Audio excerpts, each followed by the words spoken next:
Babae para sa Inang Bayan, nananawagan din kami sa isip-isak ng justice, not technicalities, di ba? Kasi hustisya po ang pinaglalaban po natin dito. O nakakapagod-pagod yung pagdidribble ng mga bola sa loob sa Senado. Samantala, pumapatak ang metro.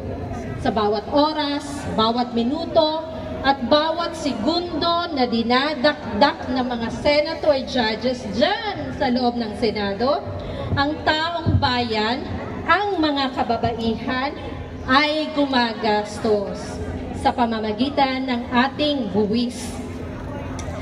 Tayo rin ang nagbubuwis buhay para matustusan ang paggamit nila ng aircon dyan sa loob ng Senado. Pati ang pakape, pamerienda, at iba pang pakain dyan.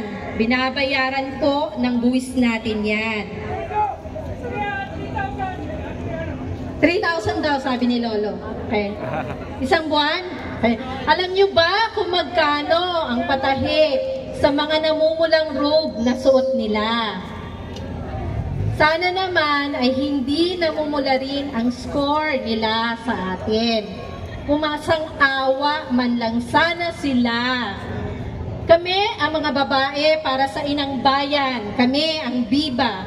Kami ay nananawagan po ng patas na paglilitis sa nasasakdal, ang Vice Presidente Sara Duterte. Nananawagan kami sa mga magigiting nating senador. Special mention po kay Senator Alan Peter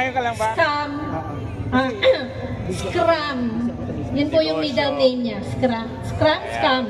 Kaya tayo.